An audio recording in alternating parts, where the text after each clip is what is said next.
Vote चोरों की रक्षा कर रहे हैं। हर इलेक्शन में कांग्रेस वोटर्स डिलीट हो रहे हैं, ऑपोजिशन के वोटर्स डिलीट हो रहे हैं। कर्नाटक में किसी ने अलंद में वोटर डिलीशन सिस्टमैटिकली ऑर्गेनाइज तरीके से, सेंट्रलाइज तरीके से की। 6000 तकरीबन 6000 पकड़े गए, उस पर इन्वेस्टिगेशन हो गया। क्या पता लगा कि फाइलिंग ऑटोमेटिकली ऑनलाइन हो रही है, मोबाइल नंबर दूसरी स्टेट्स के यूज हो रहे हैं, टारगेटेड डिलीशंस हो रही हैं। जो भी मैं यहां बोल रहा हूं 100% प्रूफ के साथ, सबूत के साथ बोल रहा हूं, आपको अपनी आंखों से ये दिखेगा। कर्नाटका सीआईडी ने केस चालू किया कि वोटर कौन है, ये फोन किसके हैं, ये आईपी एड्रेस क्या है, ओटीपी कहां गया, इन चीजों के बारे में इन्वेस्टिगेशन शुरू होती है। जो सेंट्रलाइज तरीके से कॉल सेंटर के प्रयोग से, सॉफ्टवेयर से अलग अलग प्रदेशों में वोट डिलीट कर रहे हैं, ऐड कर रहे हैं। अच्छा, ये सिर्फ आनंद में नहीं हुआ, ये अलग अलग कंस्टिट्यूएंसीज में हुआ है। आनंद में लीगल प्रोसेस चालू हो गई, पकड़ लिया। यहां महाराष्ट्र में उसी मोडस ऑपरेंडी से, उसी सिस्टम से यहां पे वोट ऐड हुए। पिछले प्रेजेंटेशन में मैंने आपको नाम दिखाए थे, ये देखिए वही नाम यहां है। नाम वैसे ही है, JW किसी ने टाइप करके लगा। तो जो ये काम कर रहा है,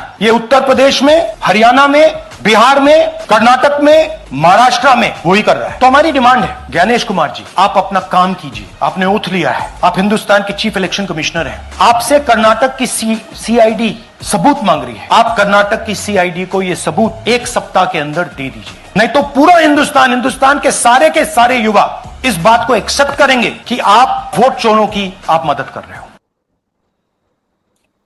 मैं विवेक जी इस पे इसलिए पूछ लूं कि जो राहुल गांधी एक तरह से ये भी कहें कि एक डेडलाइन दिए हैं, 1 हफ्ते के अंदर इसका सबूत दीजिए, और नहीं तो लोग सड़कों पे हों। सरकार को अभी तक ये लगता आया है कि चाहे वो किसान आंदोलन हो, चाहे कुछ हो, हम अपने तरह से इन सबसे निपट लेंगे। मुझे नहीं लगता है कि इस बार वो निपटना इतना आसान रहेगा, क्योंकि अगर लोगों के मन में एक बात धीरे धीरे घर करती जा रही है कि हमारा वोट ही हमसे छीन लिया जा रहा है, तो शायद वो मुश्किल होगा। मैं दर्शकों को एक चीज और बता दूं, दुनिया में हमारी मतलब हम अकेले एक ऐसे देश हैं जहां पे हम 99% जो वोट देने के लिए जो लोग पात्र हैं, people who are eligible to vote, उसका 99% हमारे यहाँ वोटर थे अभी एसआईआर से पहले तक। वो घट रही है संख्या, क्योंकि हम ही एक अकेला देश है जहां पे ये इलेक्शन कमीशन का काम है कि हमारा वोटर लिस्ट में हमारा नाम सुनिश्चित करे। बाकी देशों में वोटर जाके अपना नाम डलवाता है, हमारे यहाँ ये इस देश के इंस्टीट्यूशंस का काम है कि वो हमें सुनिश्चित करे।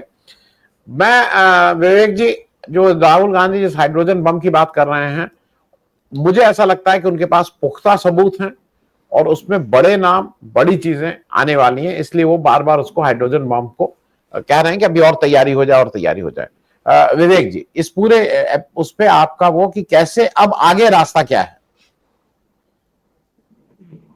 जी, आगे का रास्ता जो है उस पे चर्चा करने से पहले राहुल गांधी ने जो कहा,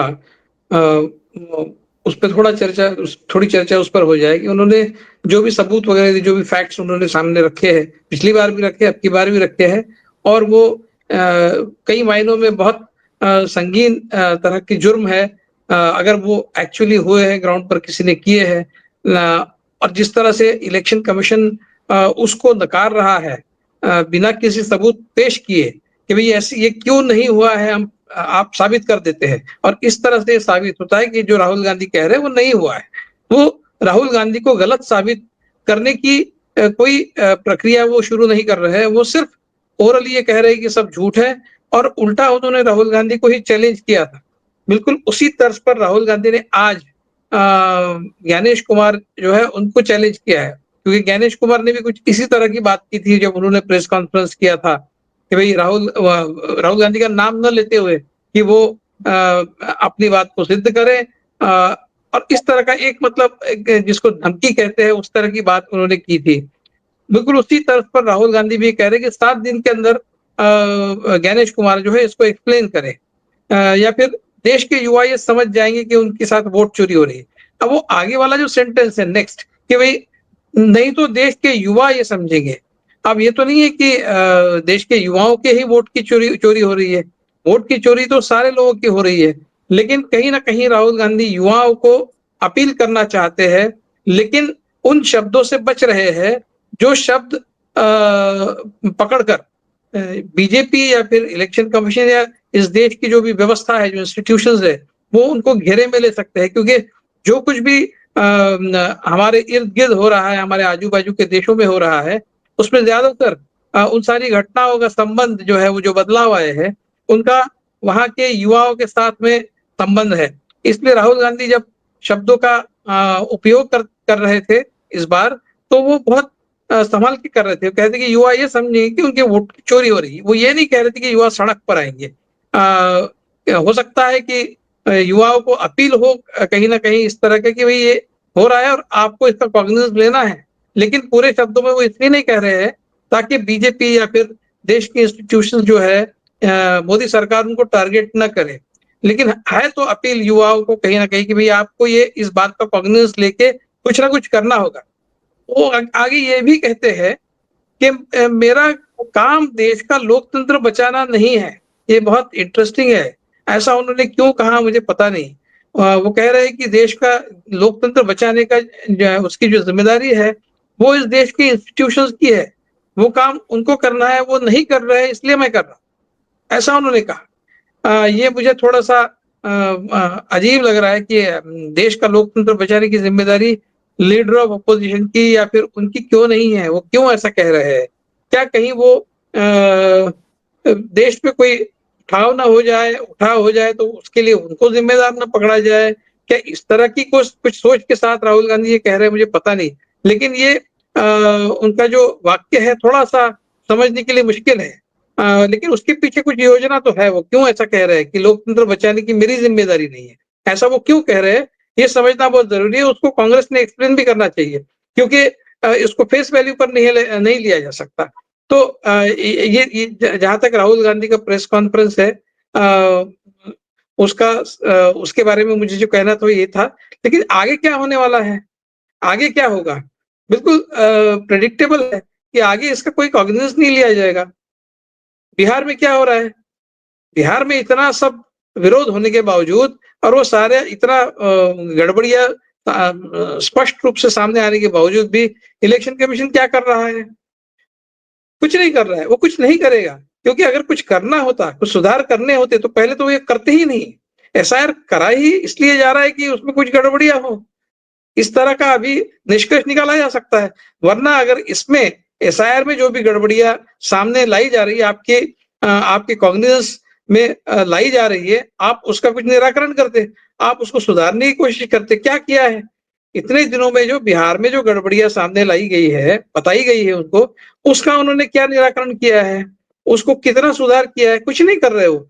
उसी तरह से राहुल गांधी ने कर्नाटक के महादेवपुरा के बारे में जो प्रेस कॉन्फ्रेंस ली, उसको किस तरह से डिसमिसिव तरीके से ज्ञानेश कुमार ने ट्रीट किया, हमने देखा। आज जो हुआ है, वो तो जो महादेवपुरा में हुआ है, उससे ज़्यादा क्लियर है, उससे ज़्यादा संगीन है।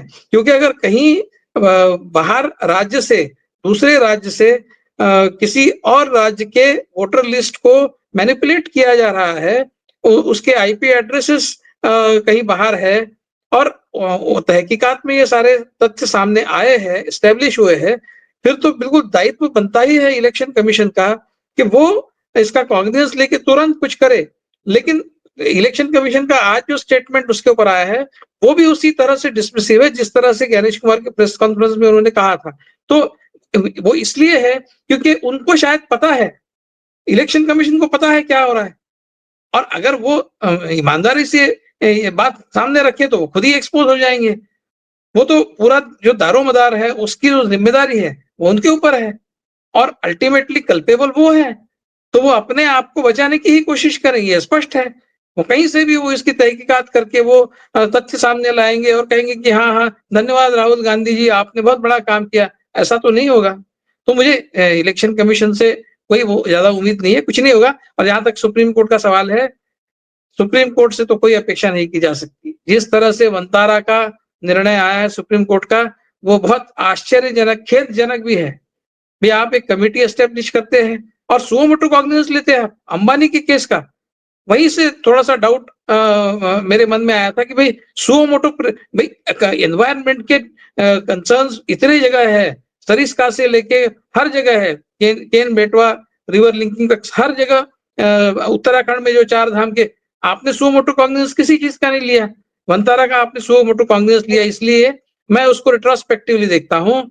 जब प्रधानमंत्री वहाँ ये विवादों के घेरे में ये पूरा प्रोजेक्ट रहा, तब प्रधानमंत्री वहाँ जाते हैं।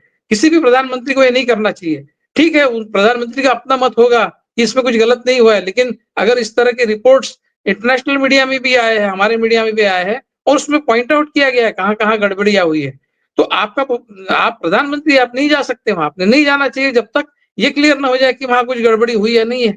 लेकिन आप गए जानवरों के साथ में आपने फोटो खिंचवाया जो किसी भी वाइल्ड लाइफ के नॉर्म्स के अगेंस्ट है, वो आपने किया। अब उसके ऊपर जब टीका-टिप्पणी हुई, तब supreme court suo motu cognizance लेता है, कमिटी गठित करता है, 3 हफ्ते में कमिटी रिपोर्ट देती है और उस रिपोर्ट पर सुप्रीम कोर्ट ये कहता है कि नहीं-नहीं अभी हो गया मामला खत्म। अभी इसके ऊपर कोई किसी दूसरे जुडिशियल फोरम पर, किसी एडमिनिस्ट्रेटिव फोरम पर कोई सुनवाई नहीं होगी। क्यों नहीं होगी? आपके अपने निर्णयों पर जब न्यायिक पुनर्विलोकन का प्रोविजन है, आपके खुद के जजमेंट्स को उलट देने का अगर कॉन्स्टिट्यूशन में प्रोविजन है, तो आपकी गठित की हुई कमिटी का जो रिपोर्ट है, वो इनवायलेबल कैसा हो गया? वो अनचैलेंजेबल कैसा हो गया? जो सुप्रीम कोर्ट इस तरह से एक 3 हफ्ते में एक बहुत ही हेस्टी तरीके से ये एक्सरसाइज कराता है, उस सुप्रीम कोर्ट से इतने बड़े मामले में जहां मोदी जी की साख से जिसका सीधा संबंध है, इतने बड़े मामले में सुप्रीम कोर्ट कुछ करेगा। अभी तो सुओ मोटो का भी सवाल नहीं है, अब तो तथ्य जी सामने है। तो मुझे और इसीलिए जब बार-बार राहुल गांधी से पूछा गया प्रेस कॉन्फ्रेंस पे आगे का रास्ता क्या है? क्या आप कोर्ट में जाएँगे? तो राहुल गांधी ने उस पर कोई सीधा जवाब नहीं दिया क्योंकि राहुल गांधी भी अब ये मानने लगे कि किसी भी कोर्ट में जाने से किसी भी तरह का निराकरण इस समस्या का नहीं होने वाला है। इसलिए उन्होंने उसका जवाब नहीं दिया है। उन्होंने हम कोर्ट में जाएँगे वगैरह ऐसा राहुल गांधी ने कहीं नहीं कहा है और जो सही बात है क्योंकि कोर्ट में जाने से ये मामला सुलझेगा, ऐसा नहीं है। On the contrary supreme court में ये हो सकता है कि नहीं-नहीं कोई गड़बड़ी नहीं हुई, यही सिद्ध होगा और फिर उसका पूरा जो क्रेडिट है वो बीजेपी लेगी और कहेगी कि देखिए सुप्रीम कोर्ट ने स्टैम्प ऑफ अप्रूवल लगा दिया है, कोई गड़बड़ी नहीं हुई। इसलिए कोर्ट में जाना ये बीजेपी के हाथ को और स्ट्रेंथन करने वाली बात है, इसीलिए शायद राहुल गांधी ने ये नहीं कहा। जी।